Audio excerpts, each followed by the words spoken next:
Greetings, everybody. I just wanted to first announce to you that before the Bible study tonight, I'm going to do about a 15-minute televised talk that will be shown on all the feast sites on the opening night. And it'll be quite brief. When I've been making the circuit, speaking at every feast site, of course, I had to give a full sermon on the opening night wherever I was, or I couldn't get around to enough different sites. In the 8 days, I've been visiting as many as, I believe, 12 sites in the 8 days. And some cases I had to speak twice at two different feast sites the same day. And so I'll record this first, and then we'll have a Bible study. I'm a little disappointed that there's so few people out tonight. Someone told me they didn't know I would be here. And that is very discouraging and very disheartening. I tell you, brethren, I'm going to write an article on the purpose of the church. I don't think many of our people know it. Or else most of our people just want to finally become ashes under the soles of the feet of the few of us someday in the lake of fire. We're not taking this thing seriously. We're in the very last days. There isn't much time left. And I tell you, the reaction is pretty discouraging. This church has been going down, down, down. I can't bear it all up single-handed and alone. I've got to have some of you to back me up. I get letters from one now and then. We're back of you 100%. Well, I need more of 100% of the people to be back of me. This church has been letting down spiritually. We're told to not forsake the assembling of ourselves together, and so much the more as we see the day approaching. And I guess we don't see it approaching, do we? Well, I think I may talk on that a little bit, and I will announce now that the next time I'm here,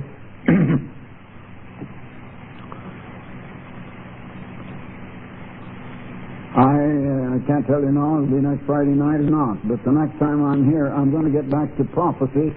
Where are we now in prophecy? I understand that our ministers, not as far as I know, not any of them, have been preaching on prophecy for the last 2 years. It seems like we've all got discouraged. Maybe we didn't understand the prophecies. Maybe they're not being fulfilled. Maybe they're not working out. Well, I'll explain that. It's a lot later than you think. But God has been holding up things.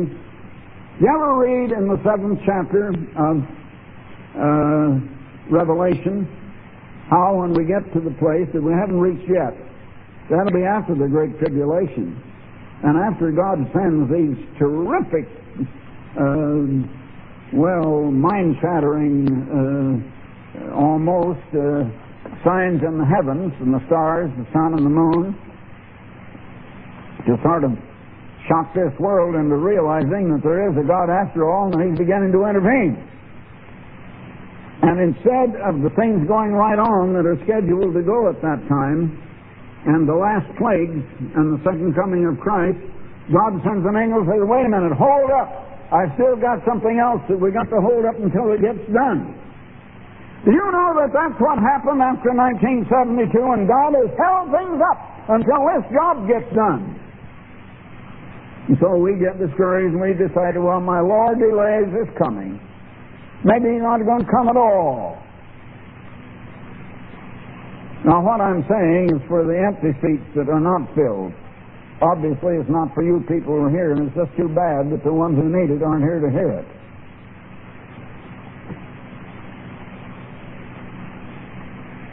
It was very disheartening to me to find that we were going to suspend the Bible studies for the summer. Now, where are the ministers? We used to have the front row filled with ministers. I don't see one. Is there a minister here? But I can't see you over there. No, I'm glad there's someone here.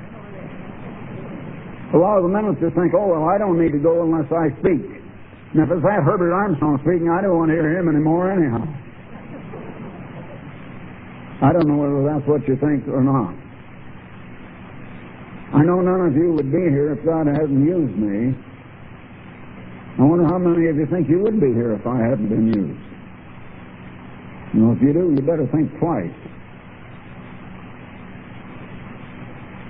And brethren, let me tell you, I've been working harder these last 3 or 4 weeks than I have worked at any time in the last 15 years. I'm getting more done. I'm getting more accomplished.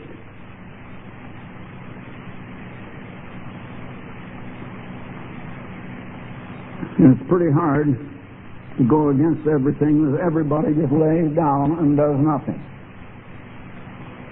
We need to wake up, I tell you, but if you don't wake up, I can't do it for you. Just God have mercy on your soul if you don't. That's all I can say. And some of you are going to need it. Well, now I want to get my voice down a little bit, if I can, for this.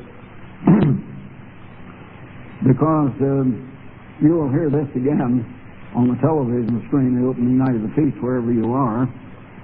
And I might mention now, before I start, that I am planning, tentatively, if God is willing, to be at the site they tell me is the largest of the feast sites at St. Petersburg, Florida, for the opening night and for the first holy days.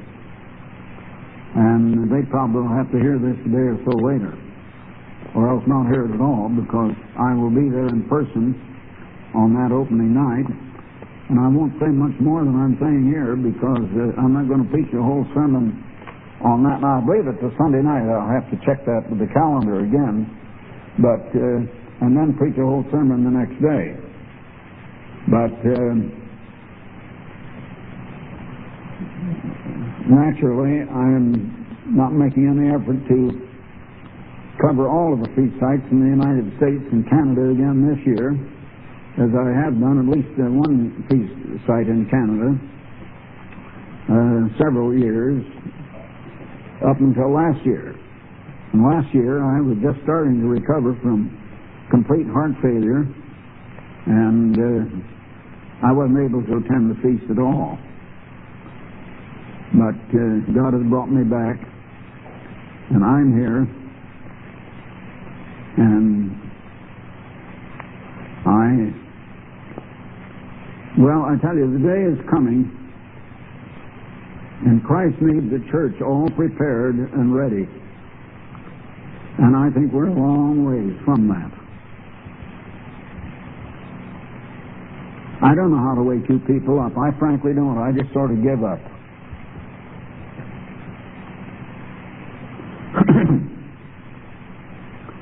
Now, a few men with the television screens are ready.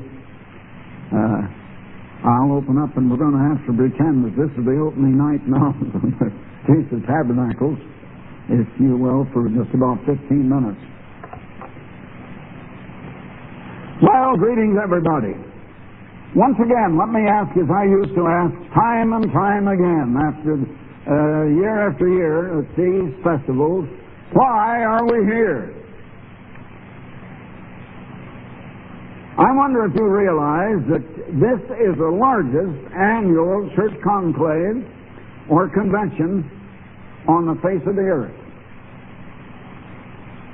Now, there was at one time, I think, a larger number of people than we have at any one site meeting in the Rose Bowl. I don't remember whether it was Jehovah's Witnesses, Mormons, or who, but there was something, but that was only one time. And it didn't happen next year or the year before. But ours is a festival that comes year after year in feast sites all over this world. And we have almost 100,000 attending in the combined feast sites all over the various parts of this world. Now, these annual festivals were ordained of God, not by man. And if God did it, He had a reason. And if God did it, it's very important that we realize that reason. Very important. Now, why did He ordain these festivals? Because our God, our Creator, knew that His people need to be reminded year after year of what is the most important thing in the lives of us who are His people, to be reminded of what God has prepared for us if we love Him. Heads of big business, big banks, leaders in every walk of life in the world. For had they known it, they would not have crucified the Lord of glory. Even as it is written, now listen, eye has not seen, nor ear heard, neither has it entered into the heart of man the things that God has prepared for them that love Him. How does knowledge get into your mind? How do you come to know anything at all? How do you know everything you ever came to know? Well, it's around 95 to 98% through your eyes and ears. And the rest will come through the sense of smell, taste, or feel. But it continues, God has revealed them unto us by His Spirit, for the Spirit searcheth all things, yea, the deep things of God. And so, these things are revealed by God, the things that God has in store for us. Now, to us, these festivals are the most important thing in our lives. But the last few years, we've been getting lazy. We're getting into the Laodicean condition. And that is a condition in which Jesus Christ says He will spew us out of His mouth. You spit out of your mouth things you don't want in there any longer. And I think we better wake up. To us, these festivals are important, but many of us are not considering them any longer as important as we ought. Now, last year, I heard reports of some feast sites that not one word during the whole 8 days was spoken by any minister of telling why they were there, what the festivals mean, what is the meaning or the purpose of having these festivals anyway. And some wrote, I could get better sermons if I'd stayed at home than to have gone. I tell you, we need to wake up, and the ministry needs to wake up. God's ministers need a new spirit of urgency and power. Jesus Christ, the living head of the church, has been moving swiftly these last couple of months, the 3-4 months, to put His church back on the track. And so much the more because we now see the day approaching when Christ is going to appear.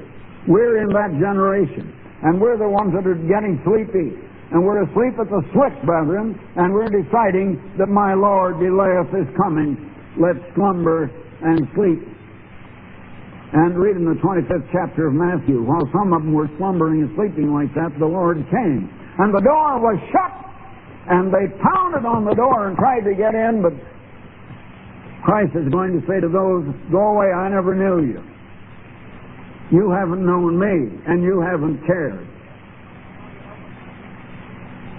Well, I have assigned to the ministers speaking here and at the various feast sites the imperative obligation to preach the meaning and the purpose of these festivals, not only the Feast of Tabernacles, but all of the festivals that show the master plan of God working out His purpose here below.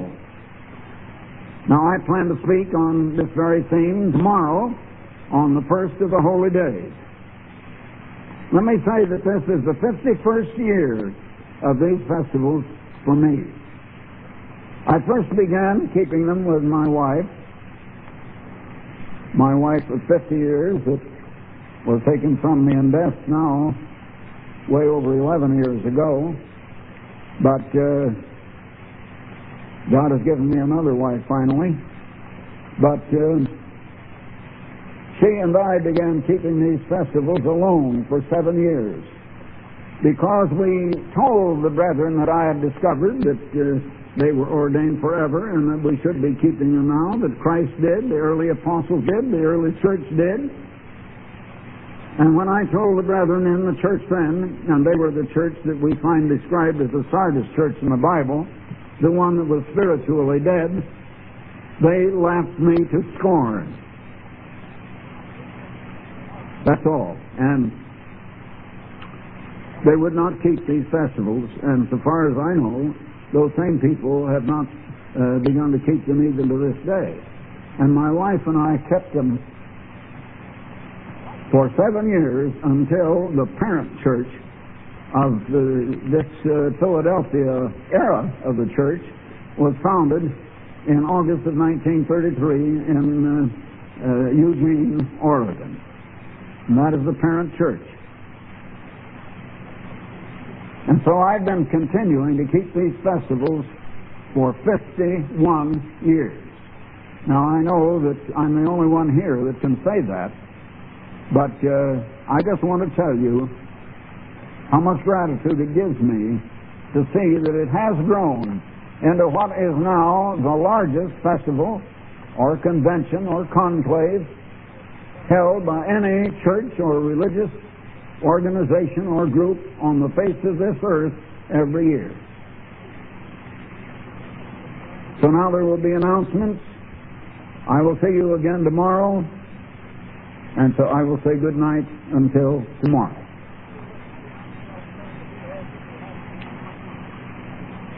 Now, maybe we can get back to what I thought I would bring you tonight as a Bible study.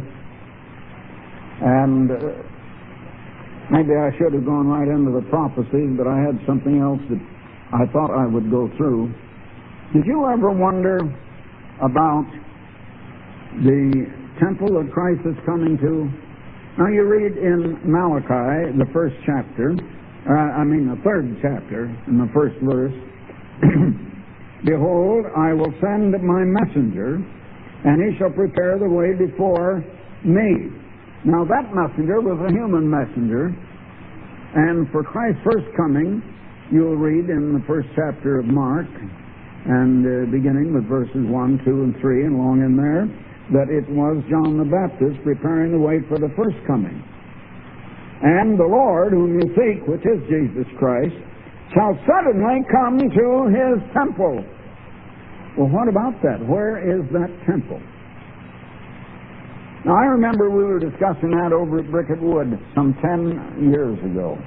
And we said, well, is there any indication that the Jews are going to build a temple?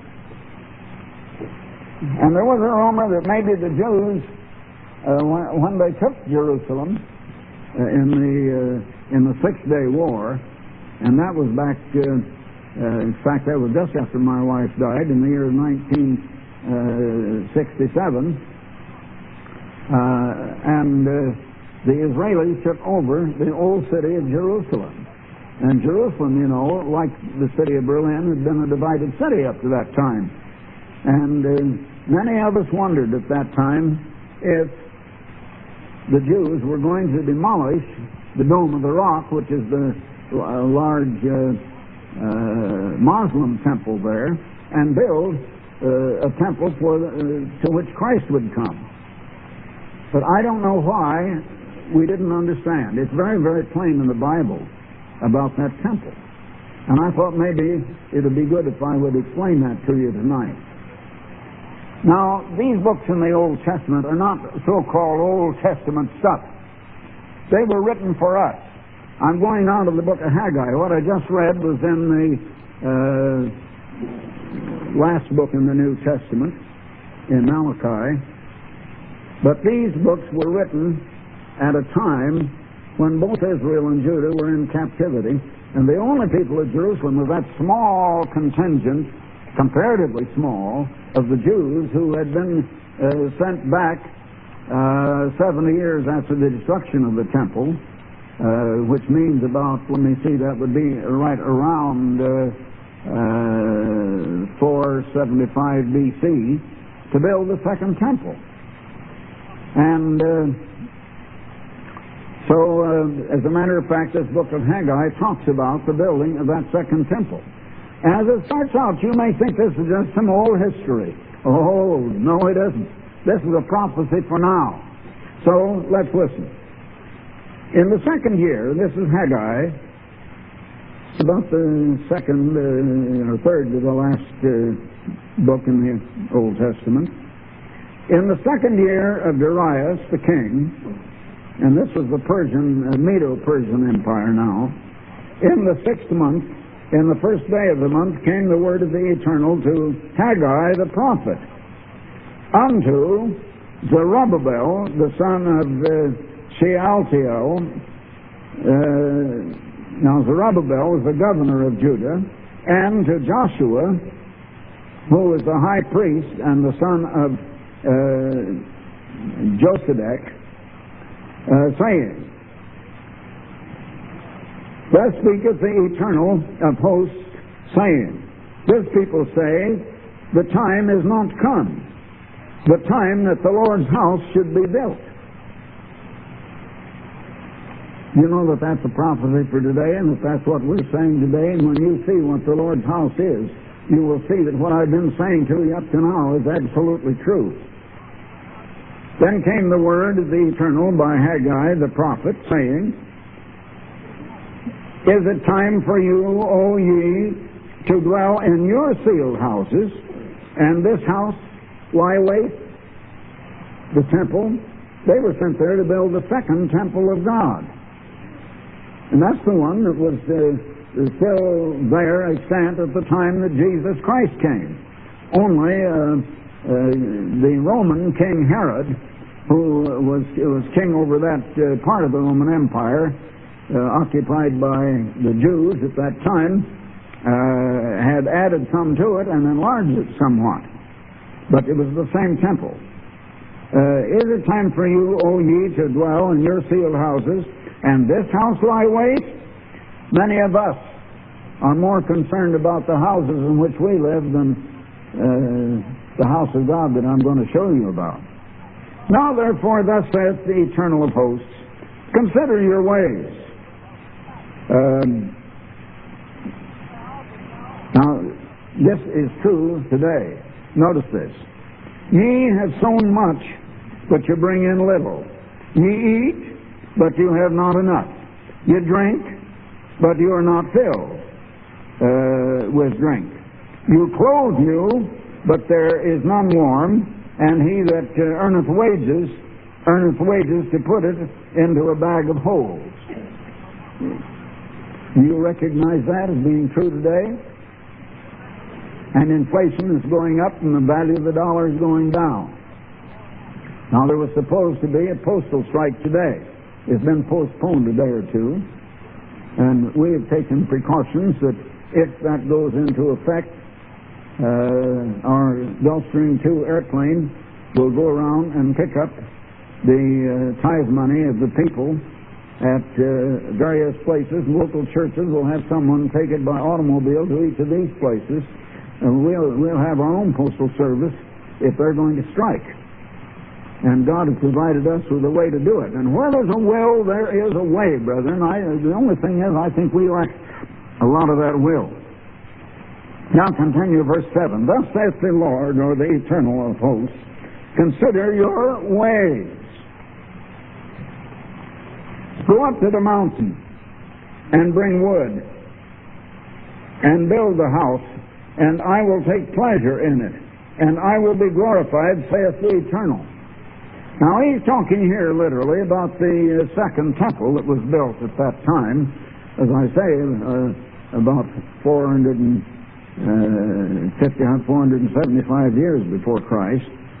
You look for much, and lo, it came to little. And when you brought it home, I did blow upon it. Why, saith the Eternal of hosts? Because of mine house that is waste, and ye run everyone to his own house. Now, you're going to see pretty soon that the house you're speaking of is the church of God. And the work of the church of getting this gospel out And we're growing weary, and we don't want to work on building this temple, this church, which is the temple. Therefore, the heaven over you is stayed from dew, and the earth is stayed from her fruit. God sends the rain on the just and the unjust alike, and God can control the weather. Now, I don't mean that He always does every little bit of a change in the weather. God has set laws in motion that pretty much work automatically and all of that, but God has sent lightning to strike certain ones dead that I guess are better off than they were to go on living, and you did it for a great and a good purpose.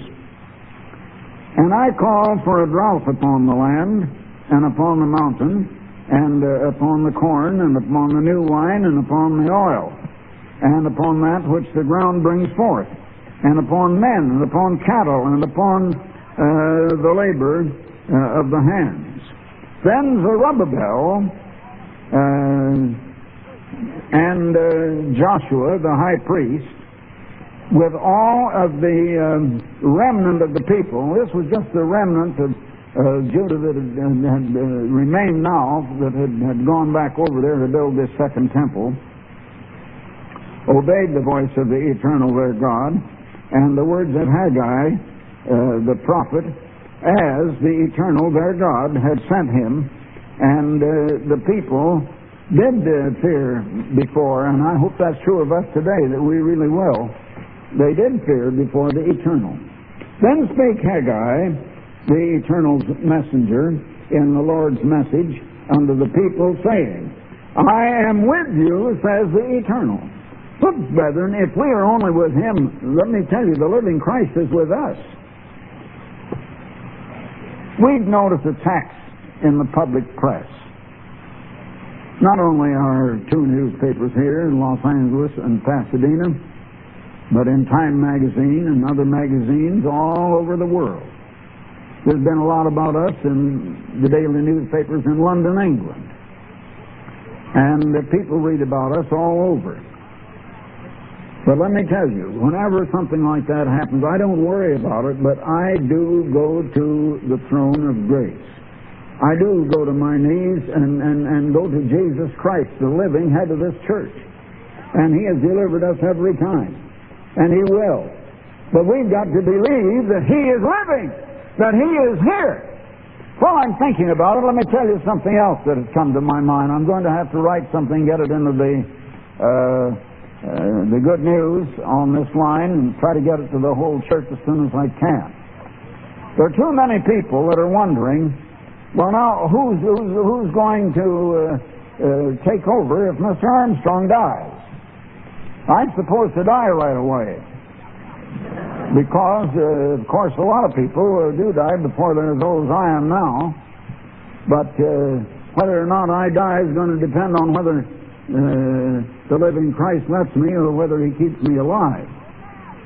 And maybe we'll see something about that before we get through right here. But someone says, well, have I appointed someone to follow and take my place? The answer is no! That is not my place to do. I have no authority to do any such thing. You know, it's a great deal like the woman who was the mother of two of Christ's apostles, and she came to Jesus. She said, well, Lord, when you come into your kingdom, I want to make a request. Please let one of my sons be on your right hand and the other on your left hand when you come in your kingdom. He says, Madam, you don't know what you're talking about. That is not mine to decide. I have nothing to say about it. My Father only. God the Father will decide who will be on my right hand and my left. I can't do it. That's out of my hands. And let me tell you, the head of this church is alive. Do you believe it? Jesus Christ. Do we believe He lives? Do we believe He's on the job? Do we believe if I need correction that He is able to see it and give it? Well, let me tell you, I believe it. I believe it through and through. And I fear it. I tremble at it. If anything should happen to me, and it'll only happen if God allows it, God can keep me alive as long as that is necessary. And He will, as long as He feels it's necessary. And I don't think He's going to take me from this work until this job is finished. But if He should, if I should be wrong about that, can you trust the living Christ to provide the man that will take over? If you'd asked me to choose, I couldn't do it. I wouldn't know who to choose right now. And I have no authority to do it. This is going to be a test of your faith. Or do you want to take it in your own hands and know who's going to be someone you can know in advance, someone you can approve, someone you can vote for? Oh, sometimes I say shame on us. Let's wake up. Now let's see if I can find my place here.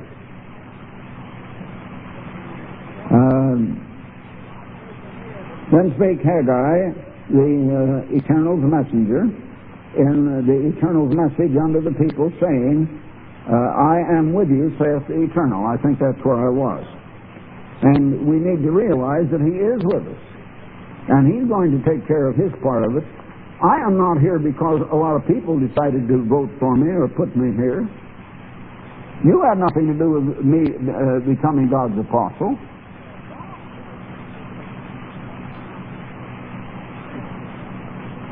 Someone says to me, well, Mr. Armstrong, how do you know you're God's apostle? Did Christ appear to you? Did He speak to you? Did He say, now, Herbert Armstrong, I make you my apostle? I answer, no. Did you know back in 1933, when this era of the church was started, that you were God's apostle, that you would be? No, I didn't. Did you know how big or how great this work was going to be? No, I didn't. I just knew that God had called me, He was using me, and I would go as far as He wanted me to go, no further and no less. Whatever that is, if it meant the whole world, I knew I would be able to do it. Because I would do it in the power and the strength of the living Christ. So then how do I know today? Well, I will answer just as Jesus Christ answered when the messengers of John the Baptist came to Him and said, well, John wants to know, are you really the Messiah that was to come? Jesus didn't say yes or no. He says, you go tell John what you hear and what you see being done. Go and show him the fruits of what you see coming from me. By their fruits you shall know. No, back in 1933 I didn't know. Well, how do I know now? Because I look back in all these years and I see the fruits, and you're here, part of it. You're part of the evidence. Because you're here. And I had something to do with that, and so did Jesus Christ. And He was using me. I didn't do it myself. And woe be to me if I ever take credit for doing it. The Eternal stirred up the spirit of Zerubabbel and the spirit of Joshua, the high priest, and the spirit of all the remnant of the people, and they came and worked on the house of the Eternal of hosts, their God. In the 20th day of the 6th month, in the 2nd year of Darius the king. Now, come to chapter 2. In the 7th month, in the 21st day of the month, came the word of the Eternal by the prophet Haggai, saying, speak now to Zerubabbel, the son of Shealtiel, the governor of Judah, and to Joshua, the high priest, and to the residue of the people, saying, who is left among you that saw this house in her first glory? Meaning Solomon's temple, that had such great glory, more than any building that had ever been built up to that time on the face of the earth. And how do you see it now? Is it not in your eyes, in comparison of it, as nothing? Well, it had been completely torn down, demolished, it was gone. Yet, now be strong, O Zerubabbel, says the Eternal, and be strong, O Joshua, and be strong, all you people of the land, says the Eternal, and work, for I am with you. And he says to us today to be strong and work and get back to this thing. Now, I tell you, if you look into the New Testament, you will see that Christ did not train all of the people, and there were, within a few days after the day of Pentecost, then it might have been the very next day, the church had grown up to a total of 5,000 people. But Jesus Christ had not taught them how to go out and carry the gospel message.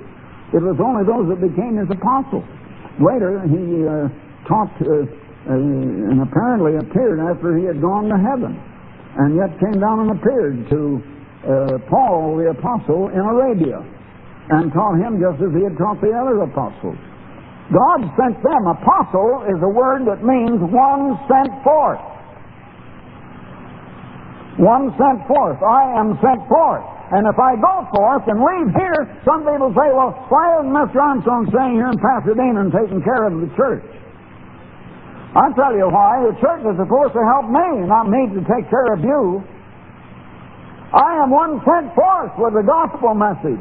That's what God has laid on me.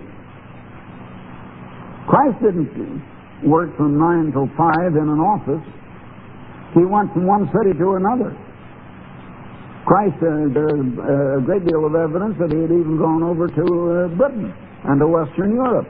That was before he started preaching, however, at the age of 30. And there's nothing in the Bible about it. But there is other evidence that he probably was there.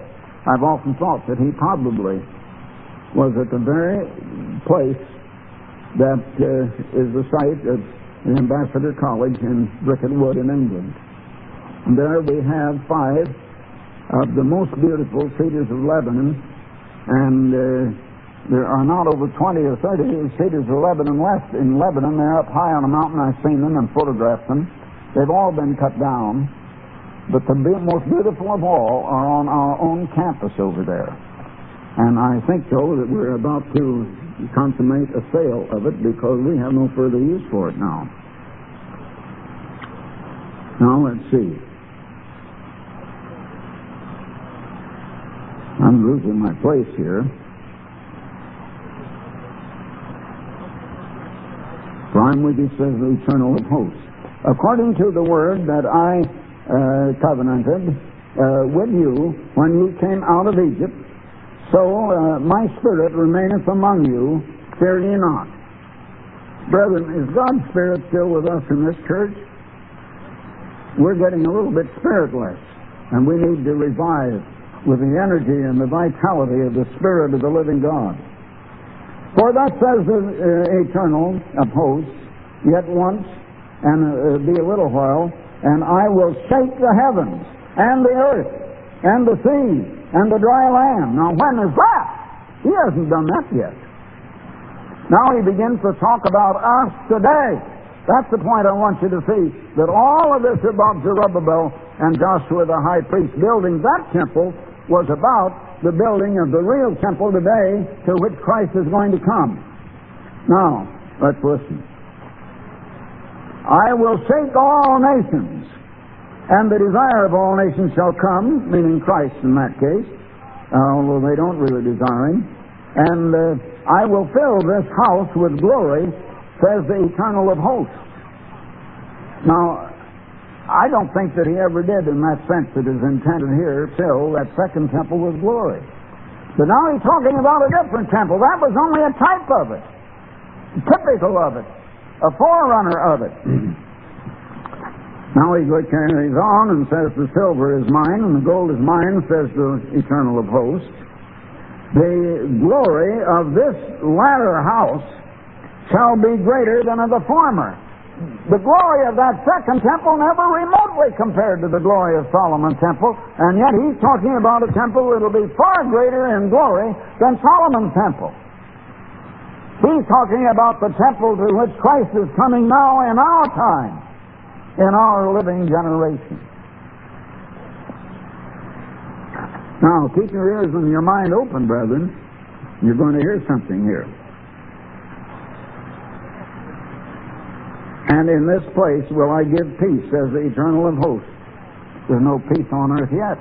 You see, it's coming when this happens. And in the 20th day of the 9th month, in the 2nd year of Darius, came the word of the Eternal by Haggai the prophet, saying, Thus says the Eternal of hosts, ask now the priest concerning the law, saying, If one bear holy flesh in the skirt of a garment, and with his skirt do touch bread, or potage, or wine, or oil, or any food, shall it be holy?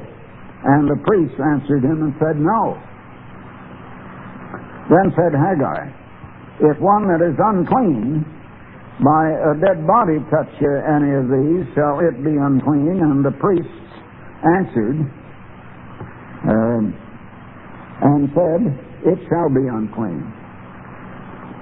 Then answered Haggai and said, So is this people, and so is this nation before me, says the Eternal.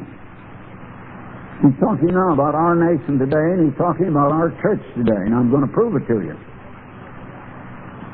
And so is every work of their hands, and that which they offer there is unclean. And we better take heed.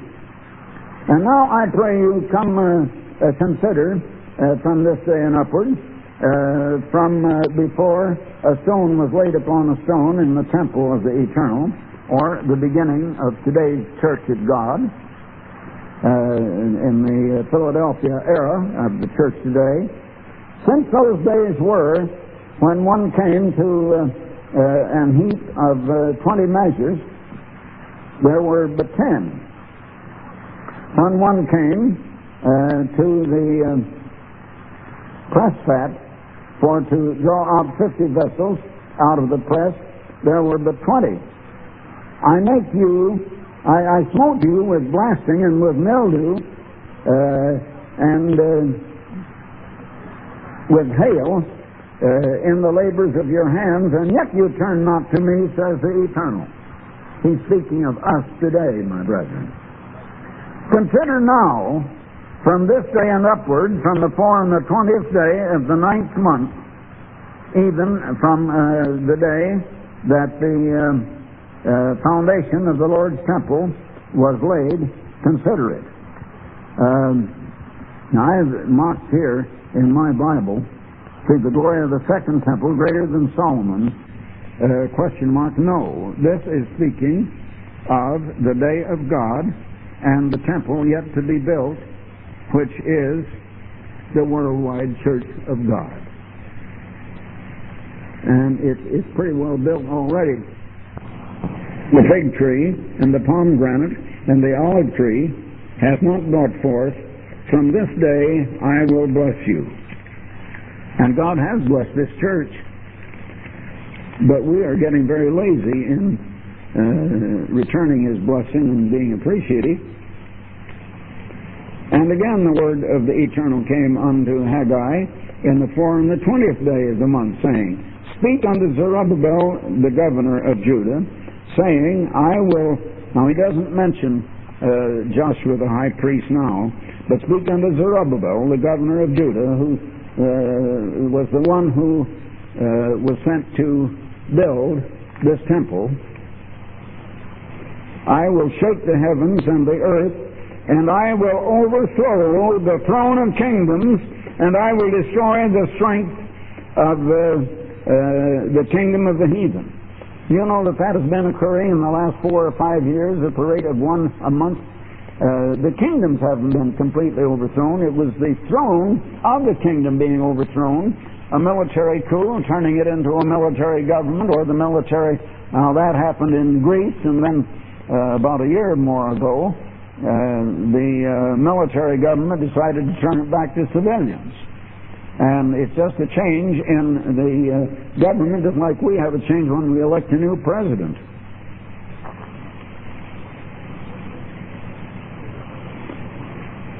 It's talking about a time when he would overthrow the kingdoms of the throne of kingdoms or governments all around the earth. And that never happened until now. He's speaking of today. And I will overthrow the chariots, and those that ride in them, and the horses and their riders shall come down, every one by the sword of his brother. In that day, says the Eternal of hosts, will I take thee, O Zerubabbel, my servant. And it's talking about today and not that day. Zerubabbel was only, as I say, a type. Says the Eternal, and will make thee as a signet, for I have chosen thee, says the Eternal of hosts. Now, that is the entire book of Haggai, which consists of only the 2 chapters. Now I'd like you to turn to the 3rd chapter or the 4th chapter, rather, of Zechariah. And the angel that talked with me, now this is the Zechariah the prophet's book, and the angel that talked with me came again and waked me as a man that is waked out of his sleep. And he said to me, and we need to wake up, brethren, he said to me, what seest thou? And I said, I have looked, and behold a candlestick, all of gold, with a bowl upon the top of it, and his 7 lamps therein, and 7 pipes to the 7 lamps, which are upon the top thereof. Now, a candlestick, you'll find in Revelation, the 1st chapter, is symbolically referring to the church. And 2 olive trees by it, one upon the right and side of the bowl, and the other upon the left thereof. So I answered and spake to the angel that talked with me, saying, what are these, my Lord? And the angel that talked with me answered and said unto me, knowest thou what these are, and what these be? And I said, no, my Lord. Then he answered and spake unto me, saying, this is the word of the Eternal unto Zerubabbel, saying, not by might, nor by power, but by my Spirit, saith the Eternal of hosts. This building is being built by the Spirit of God, not by might and power, not by brick and mortar and wood and plaster and other physical materials, but by the Spirit of God. Who art thou, O great mountain, before Zerubabbel? Thou shalt become a plain, and he shall bring forth the headstone thereof with shouting, saying, grace unto it, which is Christ, of course. Speaking about Christ coming and bringing forth Christ in our generation. Moreover, the word of the Eternal came unto me, saying, the hands of Zerubbabel have laid the foundation of this house. What house is he talking about? The one to whom Christ is coming. His hands shall also finish it, and thou shalt know that the Eternal of hosts has sent me unto you. I have taken great courage in reading that more than once. Maybe you can understand why.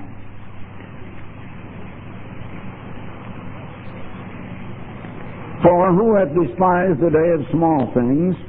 For they shall rejoice, and they shall see the plummet in the hand of Zerubbabel with those 7, and they are the eyes of the Eternal, which run to and fro over the whole earth, and so on. Now, I'd like to go back to Malachi again, and let me just say that in the New Testament, you will find that the church is built into a holy temple unto the Eternal. And it talks about every joint and every part of it is built by Christ, and it is built perfectly. Now, some are going to be cast out, but those that really are in the temple of God, in the church, are going to be here for the coming of Christ. over now to Malachi once again. And I'd like to go right on from where I was. Now, he talked about a messenger coming to prepare the way before Christ. And as I say, you will find in a number of places, in Mark and Matthew and so on, that the one who prepared the way before Christ's first coming was John the Baptist. But I'm going to prove to you now that this is talking about not just the first coming, but a second. Let's go on reading the second verse, which I didn't read before. It says that the Lord shall suddenly come to his temple, which is the church. And that church, by the power of God and with the Holy Spirit in it, will be made immortal, and its glory will be greater than the glory of Solomon's temple. But no human physical temple ever was or will be. Even the messenger of the covenant, whom ye delight in, he shall come, says the Eternal of hosts. That's speaking of Christ, and he's the messenger of the new covenant. Now, the old covenant set up the children of Israel as one of the nations of this world. But Moses was the mediator of that covenant. It was a material, physical covenant of a material, physical people with only physical and national and material promises. No promise of the Holy Spirit whatsoever was given to ancient Israel. Only some of the prophets. Moses will be in the kingdom of God, and some of the prophets, of course, but not the people as a whole. Now then, let's go right on. Verse 2. But who may abide the day of his coming, the coming of Christ? And who shall stand when he appeareth? This is in, if you remember the oratorio that we have had sung. I don't know whether we've had that yet on this particular stage up here or not, but we have had it here. We did have it over in the Civic Auditorium, and we brought people all the way from England for it. The Messiah. And you've heard this being sung in the Messiah. Who shall abide the day of his coming, and who shall stand when he appeareth? For he is like a refiner's fire, and like fuller's soap, and he shall sit as a refiner and a purifier of silver. Now, Jesus didn't do any of these things when he came the first time, not a one of these things. And he shall purify the sons of Levi. He didn't do that when he came before. And purge them as gold and silver, and that they may offer unto the eternal an offering in righteousness. Then shall the offering of Judah and Jerusalem be pleasant unto the eternal, as in the days of old, and as in the former years. That didn't happen when he came before. The Jews rejected him. Judah and Jerusalem, it was not a pleasant offering that was so happy and peaceful and joyous and all of that. And I will come near to you to judgment, and I will be a swift witness against the sorcerers and against the adulterers. Jesus didn't come doing that when he came the first time. But when he comes to rule with a rod of iron over all nations, that's when he's going to do this. This is talking about the second coming. Now it talks about a messenger coming before Christ, but Christ's coming is the only coming described here is the second coming.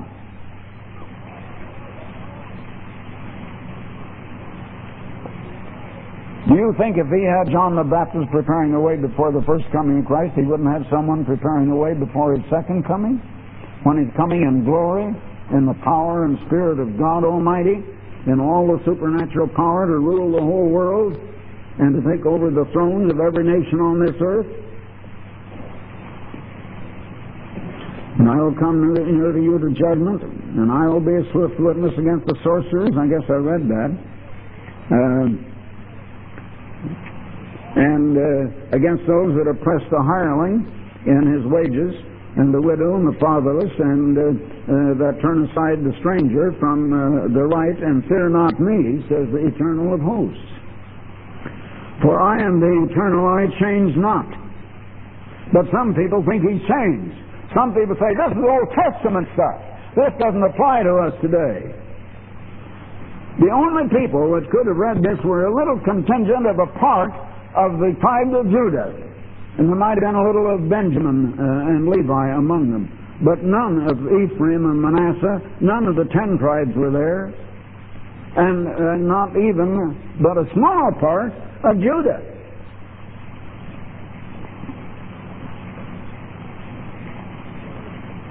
And I will turn aside the stranger from the right. And that fear not me, says the Eternal of hosts. For I am the Eternal, I change not. Some people think he does change. Therefore, ye sons of Jacob are not consumed. For from the days of your fathers you are gone away from mine ordinances. This is talking of us today. It's talking of the coming just before the second coming of Christ. This is a prophecy. It's not a case of some old ancient history. We need to see what the prophecy is all about here. Even from the days of your fathers, ye are gone away from mine ordinances, and have not kept them. Return unto me, and I will return unto you, says the Eternal of hosts. But you've said, whereunto shall we return? Yeah, we don't know where we've gotten away from God. Well, let me tell you, we have in more ways than one in this church. But he comes to this one thing. Will a man rob God? That is not Old Testament stuff. That's for us today. And if you think it isn't, and you think stealing is all right, and you're withholding your tithe, God have mercy on your miserable soul, is all I can say. This is a prophecy, and for now. And God says, I change not. You think He's changed today? Jesus said, you tithe with mint and almond, and so on. This ought you to have done. Why did He say you ought? Because it is commanded, and to withhold it is stealing from God. God doesn't want thieves in His church. They say there's no law, and the ministers have tried to come out. And I'm going to change all that, and any minister that doesn't want to go along with it can just get out of the church and off our payroll. Now, those are pretty strong words, and I mean every word I say. I would rather have 1 or 2 faithful ministers with me than 400 or 500 that have gone the way of Baal. And they wanted to make this a secular work and get Christ out of it. They say there is no law at all about tithing. They are misleading you, and they are liars. Now, if anyone wants to come to me and say, okay, I'll challenge you to a duel on that, all right, let him come. I'm speaking with the authority of Jesus Christ, and these others are not. Is stealing part of the law of God? Thou shalt not steal. Is that part of the law of God? It says, will a man rob God? Yet you have robbed me. You're stealing. We ask him how, and he says, how have we robbed thee? And he answers, in tithes and offerings.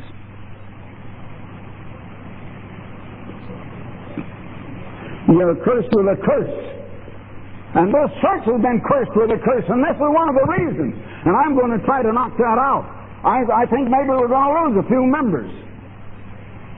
And you know, if you've got a crate of apples and 1 or 2 of them becomes rotten, they're going to rot the ones next to them. And that'll keep on. If you don't get them out of there, they'll rot the whole crate. Now, if we've got any rotten apples among us, I tell you, the quicker we get rid of them, the better, brethren.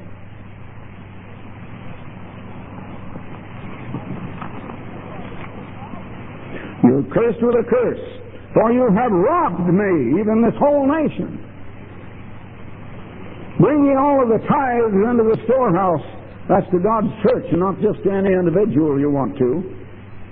That there may be meat or food in my house. And prove me now, here it says the Eternal of hosts. If I will not, he says, prove me. If I will not open up the windows of heaven and pour you out a blessing, that there shall not be room enough to receive it. Brethren, back in the early days, we were, what few of us there were then, were tithing. Most of you weren't in the church yet. I'm talking now about 1948. Very few of you were in the church in 1948. There may be 3 or 4 here. I doubt if there's any more than that. And if you are, you're pretty faithful to have still been here all that time. But in 1948, we were going to lose all of the campus that we had at that time. And we had to come up. I didn't know how much money, but I found out later it was going to take $50,000. At that time, how much do you think was the income of the church? The whole work of God was averaging $500 a day. Now, we thought that was pretty big. That was pretty big compared to where it had been when I had to hitchhike in order to preach in a country schoolhouse. And the only reason I had to go out to the country schoolhouse was because I didn't have money to hire a hall in town. And I could get the country schoolhouse without any charge whatsoever. That's the way this work was built. Others that have come on later say, well, I've devoted my life for the last so many years to this work. But you didn't go through the hell that I did to start it. I lived and I sweat and bled and died that this church could be built and this work could go on and that the Ambassador College could be built.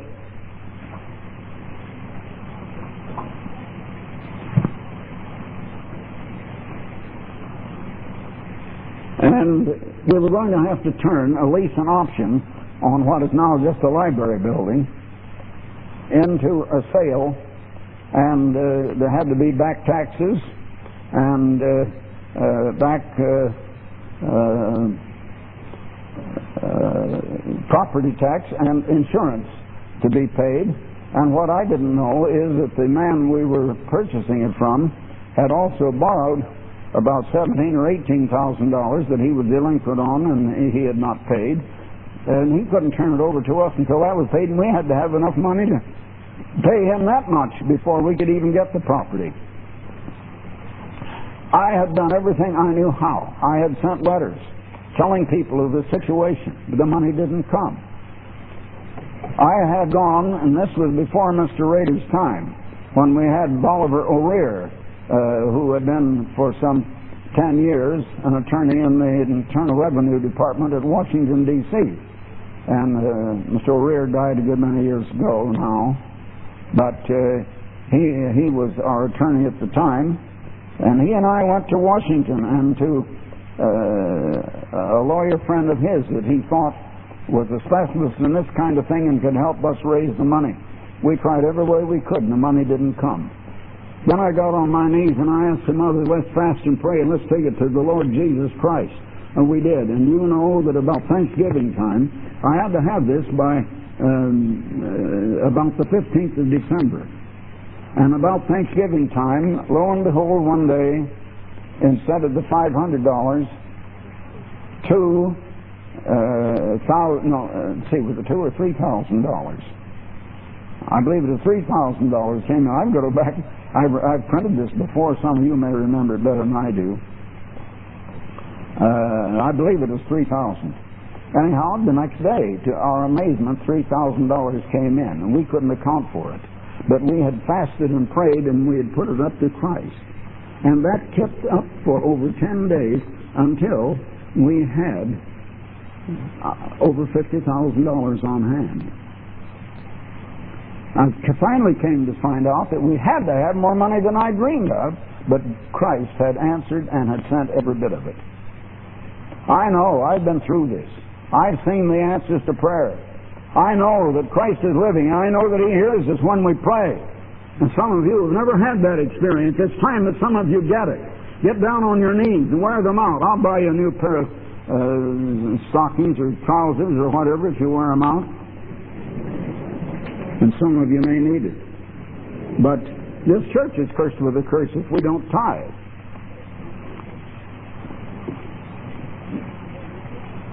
So I'm going to correct that no matter come hell or high water or whatever else. And some of our ministers say, oh, well, we're not for tithing. All right, goodbye. The Baptists probably will open up for you. They don't believe in it either. Maybe you can get a job with the Methodists. Maybe they're like the man that came to me up in Oregon about 35 years ago. And he said, no, this was about 40 years ago. Anyhow, this man came to me and said, well, I just recently married, and he said, now I've got a wife to support.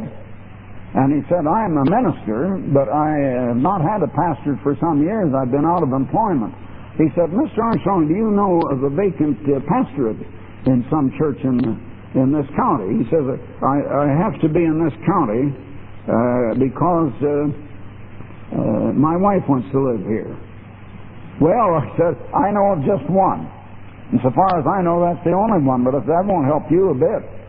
Well, he says, why? I said, because that's the Church of Christ, and you're a Methodist, and you'd have to preach different doctrines than the Methodists believe if you...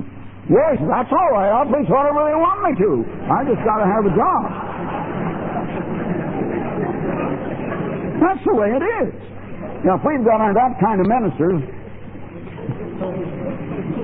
I'll be very happy to say good riddance. And God will supply us with men filled with His Spirit.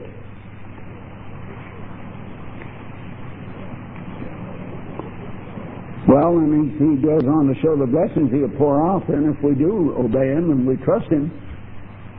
Can you believe that Christ is alive? Are you worried about if anything happens to me? I'm not.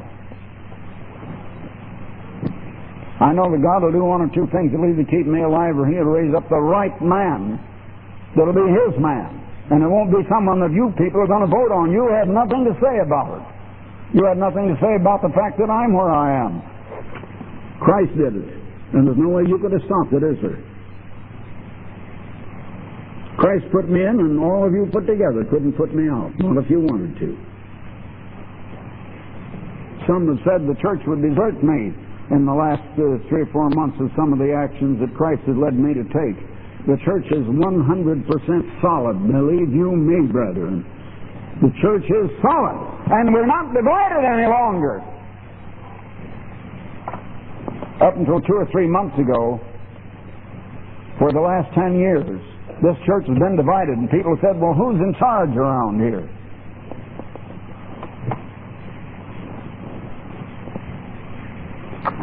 There's no doubt about who's in charge anymore now. Then they tried to say this thing that I was old and imbecilic and that I had become senile in my mind. And even one of our main, who used to be one of our main ministers, and I am just shocked that I heard this on a tape and heard his sermon that was preached in one of our other auditoriums, but not this one, saying when he was changing a doctrine that I have taught all these years, and which is true, and I'll challenge him if he wants a debate on it. And he said, of course, now Mr. Armstrong is old and feeble, and we just have to consider him as a sort of a father figure. Some of you will remember, you've heard this sermon. I won't tell you who it was, but some of you will know. He said his mind wouldn't be capable of going into this. Well, let me tell you, my mind is a lot more capable than his mind. And it's going to be the way Jesus Christ shows me. And not the way some scholarly someone wants to get in a scholarly kind of a non-Christian type of attitude with a carnal mind instead of the spiritual mind of Christ and get into this leaven of intellectualism and of higher education that's being kicked right out of this college and out of God's church. Well, there are many promises here. Let's prove God. He says, prove Him if He won't do this. I've been proving Him, and He's taken care of me all these years. So I think that I'd like to go on and read all the rest of that in the 4th chapter, but I think we've taken up enough time tonight. And I will tell you that 2 weeks ago when I spoke here, I'd had a very busy day all day. I'd been in the office. I had conference after conference with so many different ones, and some of it a little more strenuous than others. And then I finally had to work out something to say for the Bible study that night. And I tell you, when I got home that night after the Bible study, my blood pressure was down to an alarming place. It was really alarming. And my life was in danger. But I was just exhausted. I was tired. I had been overreaching and going a little faster, and I haven't regained full physical strength yet. Let me say I've regained about 80% of it, but my mind is 100%. My mind is better today than it was 20 and 30 and even 40 years ago. It is actually better. And you be the judge by what you're hearing and what you are reading and what you are seeing. I've been turning out more articles and more books, and there's a big book ready to go to press now that'll be on a book sold in bookstores all over the United States. The first time I've ever been willing to do that. But there is a great audience of people that will not ever read the plain truth, will not reply from any of our broadcasts or telecasts, are not going to be reached by us now. But they do go into bookstores and buy books. And if it's offered free, they won't take it. They want to pay for it. So we're going to let them pay for it. That's what they want. And I'm going to make it the highest price that the experts tell me will sell. Now, I'm not going to make it $50 a copy because it wouldn't sell enough.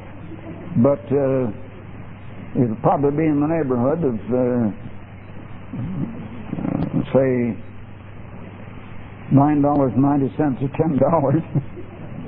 If a thing is $10 in this day and age, you know, the businessmen always have to cut it down to about $9.90 and $9.99. Sounds less. They all try to fool the people. I don't believe in that, so maybe we'll just put a straight price on it and let it go at that. But I turned most of that copy over today. I still have to write 1 or 2 chapters, but that will be done within the next 2 or 3 days. And I will tell you this. I consider that it is the most important book, the most important writing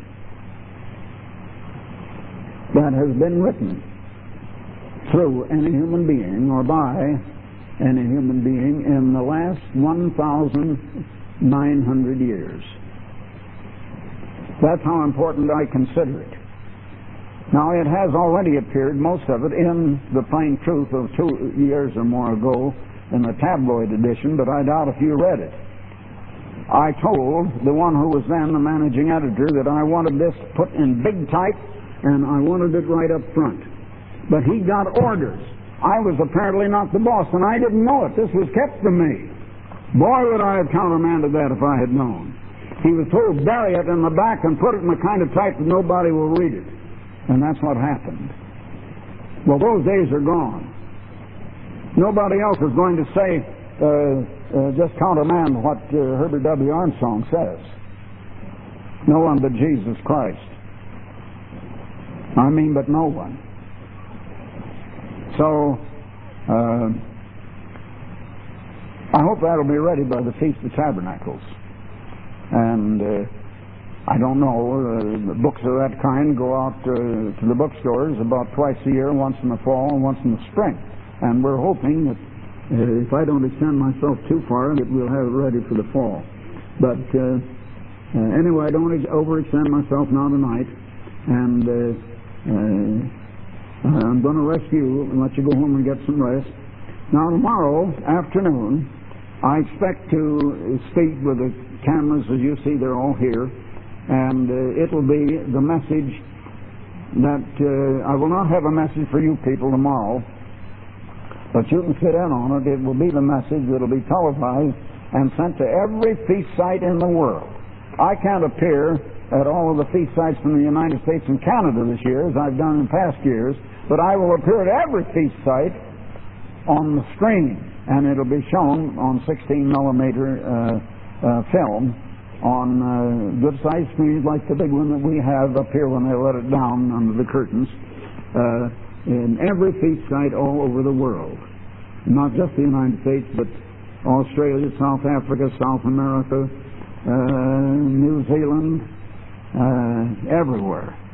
And I will be doing that now tomorrow. And I still have to prepare that tomorrow. before tomorrow night, so I always have something to do.